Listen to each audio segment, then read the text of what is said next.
दर्जेदार आणि आंतरराष्ट्रीय गुणवत्तेचे मराठी चित्रपट तयार होत असले तरी प्रभावी वितरण व्यवस्थेअभावी त्यांना अपेक्षित प्रेक्षक मिळत नाहीत. ही दरी भरून काढण्यासाठी अखिल भारतीय मराठी चित्रपट महामंडळ आणि मीडिया शिपर्स यांच्या संयुक्त विद्यमाने पुण्यात आयोजित आता थेट जगाचे मार्केट या विशेष कार्यशाळेत मराठी चित्रपटांसाठी जागतिक वितरणाच्या नव्या संधींचा मार्ग खुला करण्यात आला. या माध्यमातून मराठी चित्रपटांना 100हून अधिक देशांतील बाजारपेठ आणि 1800हून अधिक OTT प्लॅटफॉर्म्स उपलब्ध होऊ शकणार असल्याची माहिती देण्यात आली. या कार्यशाळेत राज्याचे सांस्कृतिक मंत्री आशिष शेलार, उद्योग आणि मराठी भाषा मंत्री उदय सामंत यांनी विशेषत्वाने भेट दिली. अखिल भारतीय मराठी चित्रपट महामंडळाचे अध्यक्ष मेघराज राजे भोसले, मीडिया शिपर्सचे सहसंस्थापक उदय घारे आणि ज्येष्ठ वितरण तज्ज्ञ अनंत नाईक यांनी निर्माते, दिग्दर्शक आणि चित्रपट व्यावसायिकांना मार्गदर्शन केले. कार्यक्रमाच्या शेवटी मराठी चित्रपट वितरणावरील परिसंवादात ज्येष्ठ समीक्षक अशोक राणे आणि दिग्दर्शक अजय सिंग यांनी सहभाग घेत मराठी चित्रपटांच्या जागतिक वितरणाच्या संधींवर सविस्तर चर्चा केली.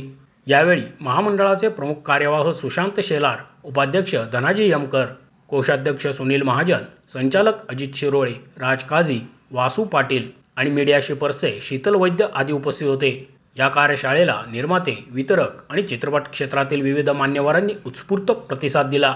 सांस्कृतिक मंत्री आशिष शेलार म्हणाले, दादासाहेब फाळके चित्रनगरीमध्ये चित्रीकरणासाठी एक खिडकी योजना सुरू करण्यात येणार असून सर्व परवानग्या एकाच ठिकाणी मिळतील.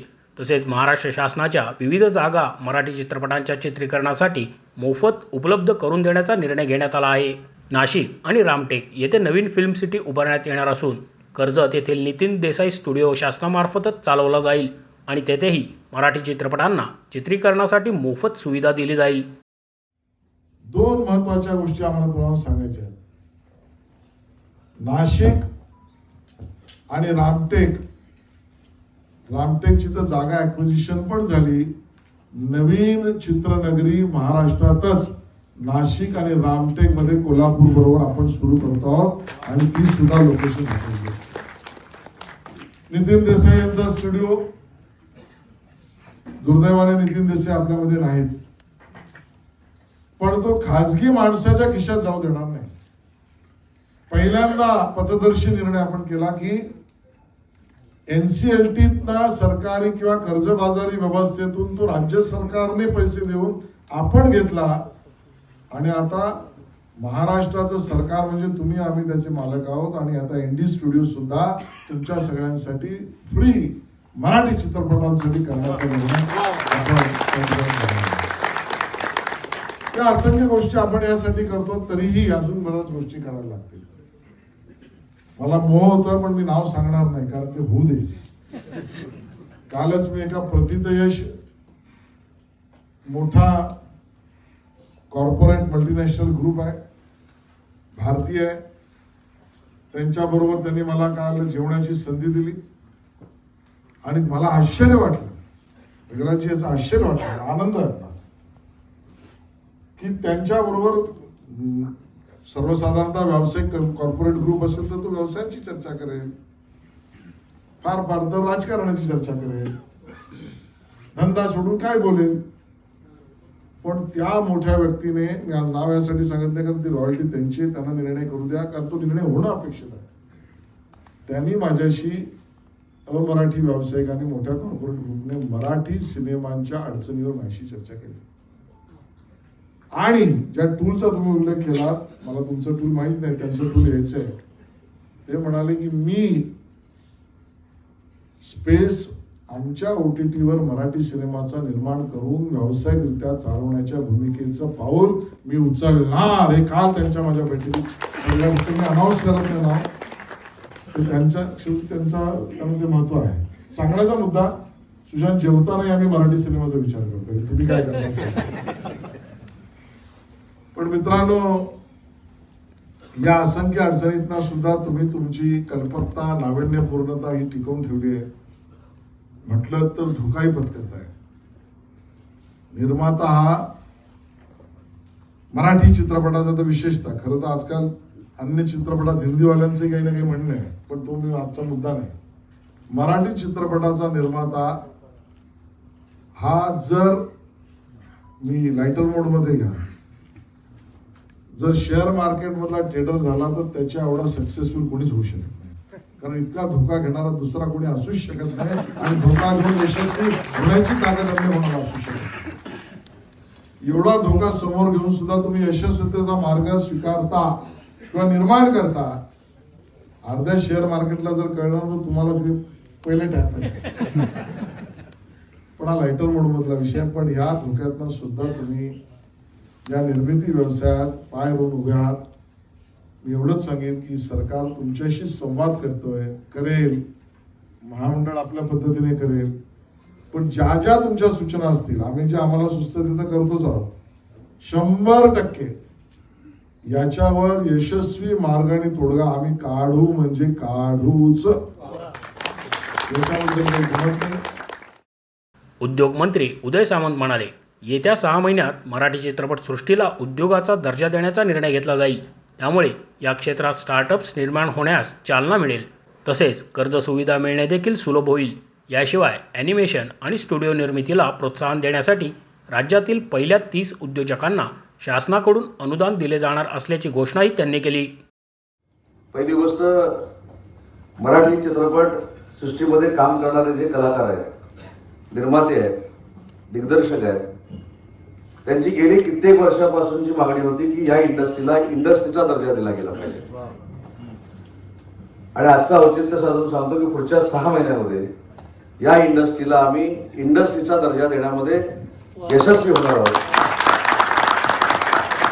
आणि फिल्म इंडस्ट्री ज्यावेळी इंडस्ट्रीमध्ये येईल त्यावेळी तुम्हाला प्रत्येक सेक्टरमध्ये काम करताना आमच्याकडनं सुरुवातीचे 50 प्रोजेक्ट असतील, 100 प्रोजेक्ट असतील, 200 प्रोजेक्ट असतील, हे प्रोजेक्ट इन्सेंटिव्हसाठी प्राप्त होतील.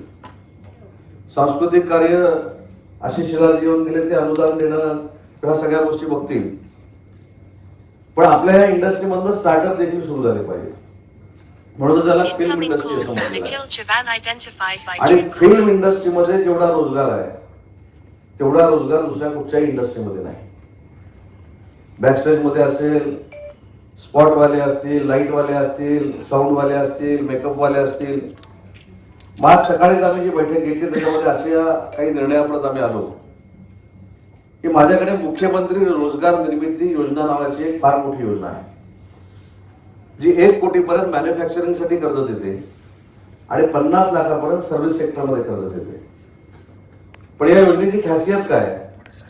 1 कोटीपर्यंत जर आपण कर्ज घेतलं तर 17.5% सबसिडी आपल्याला मिळते आणि 50 लाखापर्यंत जर कर्ज घेतलं तर तुम्हाला 35% सबसिडी मिळते.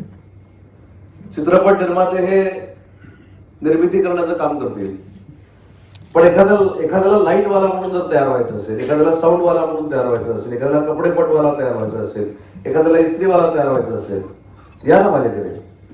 मी तुम्हाला 35% सबसिडीतनं कर्ज दिल्याशिवाय गप्प बसणार नाही. हा निर्णय देखील आज आम्ही उद्योग विभागाच्या मार्फत घेतलेला आहे, जेणेकरून मराठीतले हे छोटे छोटे जे घटक आहेत त्याला आपण स्टार्टअप म्हणतो, त्या स्टार्टअपच्या जीवावर अनेक आपले मराठी युवक चांगल्या पद्धतीने स्वतःच्या पायावर उभे राहू शकतात. म्हणून मी सांगितलं की मी मराठी भाषेचा मंत्री आहे, त्याच्यावर उद्योग विभागाचा मंत्री आहे आणि फिल्म इंडस्ट्री ज्याला म्हणतात त्याला आजपर्यंत आम्ही इंडस्ट्रीचा दर्जा देऊ शकलो नाही. हे आमचं दुर्भाग्य आहे. आणि पुढच्या काही कालावधीमध्ये त्या फिल्म इंडस्ट्रीला आम्ही इंडस्ट्रीचा दर्जा देतोय. तो जसा बॉलिवूडसाठी आवश्यक आहे तसा मराठी चित्रपट सृष्टीसाठी देखील आवश्यक आहे. परंतु त्याचा फायदा आपण निर्मात्यांनी, दिग्दर्शकांनी, लेखकांनी करून घेतला पाहिजे. आणि त्यासाठी जे जे काही सहकार्य मला करावं लागेल ते राज्याचा उद्योग मंत्री म्हणून मी आपल्याला नक्की करेन. हाच विश्वास द्यायला आज मी या कार्यक्रमाला उपस्थित राहिलोय. या प्रसंगी बोलताना मेघराज राजभोसले म्हणाले, मराठी चित्रपट निर्मिती आता सोपी झाली असली तरी वितरण ही सर्वात मोठी अडचण आहे. मीडिया शिपर्सच्या सहकार्यामुळे मराठी चित्रपटांना जागतिक बाजारपेठ आणि 1800हून अधिक OTT प्लॅटफॉर्मपर्यंत पोहोचण्याची संधी उपलब्ध होणार असून हा मराठी चित्रपटसृष्टीसाठी महत्त्वाचा टप्पा ठरणार आहे. नमस्कार. आज अतिशय आनंद होतोय की ज्याप्रमाणे अखिल भारतीय मराठी चित्रपट महामंडळाच्या पंचवार्षिक निवडणुकीत सर्व मतदारांना आमच्या पाठीशी उभे राहिले आणि सर्वात मोठं आमचं जे त्यावेळेचा वचननामा होता की मराठी चित्रपटाच्या वितरणाबाबत काम करायचं आहे, मराठी निर्मात्यांसाठी काम करायचं आहे. याचाच भाग म्हणून 1 महिन्याच्या आतमध्ये आम्ही पहिली कार्यशाळा पुण्यात आयोजित केली आहे. ती कार्यशाळा अशा विषयावर घेतलेली की चित्रपट निर्मिती करताना तर आपल्याला काही गरज नसते, आपल्याला निर्मितीबद्दल भरपूर माहिती असते, पण मराठी चित्रपट व्यवसायाचा सर्वात मोठा प्रॉब्लेम असेल तो म्हणजे वितरण. मराठी चित्रपट वितरित करताना फार प्रॉब्लेम येतात.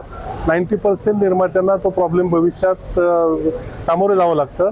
याच्यावर काय सोल्युशन असेल याचा मी अभ्यास केल्यानंतर मीडियाशिपच्या माध्यमातून, या कंपनीच्या माध्यमातून आम्ही एका अशा प्लॅटफॉर्मला जातो की जिथे देशात, फक्त महाराष्ट्रात आपण मराठी पिक्चर न दाखवता देशात, परदेशात वेगवेगळ्या भाषेमध्ये मराठी चित्रपट कसा जाईल यासाठी ही कंपनी आपल्याला मदत करणार आहे. निश्चित मराठी चित्रपटाला येणारं उत्पन्न हे फक्त मराठी थिएटर्समधून होतं किंवा जास्तीत जास्त मराठी सॅटेलाईट चॅनलमधून होतं, पण या कंपनीच्या माध्यमातून आपल्याला जगात वेगवेगळ्या भाषेत हा चित्रपट डब करून किंवा त्याला रिमेक करून किंवा वेगवेगळ्या माध्यमातून त्याचं उत्पन्न मिळणार आहे.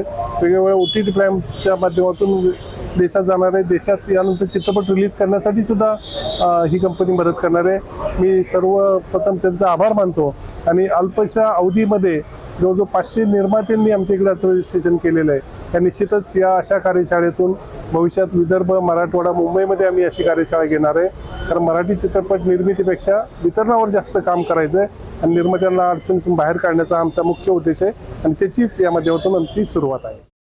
मीडिया शेपर्सचे सहसंस्थापक उदय घारे यांनी चित्रपट निर्मितीबरोबरच त्याची ब्रँड व्हॅल्यू, लक्ष्य बाजारपेठ आणि डिजिटल वितरणाचे नियोजन महत्त्वाचे असल्याचे सांगितले. केवळ थिएटर व्यवसायावर अवलंबून न राहता OTT, डिजिटल हक्क आणि आंतरराष्ट्रीय विक्री यावरही निर्मात्यांनी भर द्यावा असे त्यांनी नमूद केले. मी उदय घारे, CEO को फाउंडर ऑफ मीडिया शिपर्स. पहिले तर मला मेघराज सरांचा आणि अखिल भारतीय मराठी चित्रपट महामंडळ यांचा आभार मानतो मी की त्यांनी आम्हाला हे प्लॅटफॉर्म चांगला म्हणजे दिला आहे. पहिल्या दिवशी आम्ही जेव्हा त्यांना सांगितलं मीडिया शिपर्सबद्दल तर ते इमिजिएटली त्यांनी म्हटलं की हे खूपच चांगलं आहे आणि आमचा जो उद्देश आहे मीडिया शिपर्सचा तो हा आहे की निर्माता आणि दिग्दर्शक यांना एक ओपन, सिम्पल आणि चांगला प्लॅटफॉर्म मिळावा ज्यांनी ते आपलं पिक्चर, आपला मूवी जे काय आहे ते चांगला प्रेझेंट करू शकतात. विनामूल्य त्यांना फ्री सबस्क्रिप्शन आहे आणि दुसरी म्हणजे कुठल्याही प्रकारचं कमिशन नाही आहे. हे ओपन मार्केट आम्ही ठेवलेलं आहे. आमचा उद्देशच हा आहे की ज्यांनी पिक्चर बनवला आहे त्याला सगळ्याचा सगळा बेनिफिट मिळायला पाहिजे आणि याच्याहून चांगलं म्हणजे प्लॅटफॉर्म आज आम्हाला मिळालं आहे आणि एवढे 300 प्रोड्युसर्स आज आलेत, त्यांच्याशी आम्हाला डायरेक्ट बोलता येईल आणि मीडिया शिपर्स हे एक आम्हाला मुवमेंट क्रिएट करायचं आहे भारतात आणि महाराष्ट्रात की मराठी पिक्चर्सला जगभरात ते डिस्ट्रीब्युशन मिळालं पाहिजे, त्यांना वाव मिळाला पाहिजे. आजच्या सेशनमध्ये आम्ही हे त्यांना सांगणार आहे की कसं पिक्चर्सला आपण डिस्ट्रीब्यूट करू शकतो, काय काय वेगळे वेगळे मॉडेल्स आहेत, बिझनेस मॉडेल्स ज्यांनी मराठी फिल्म मेकर्सला त्यांचे जे मेहनत है त्याचा रिटर्न्स मिळेल. मेरा नाम शीतल है, Sheetal Vidya, head of marketing for media shippers.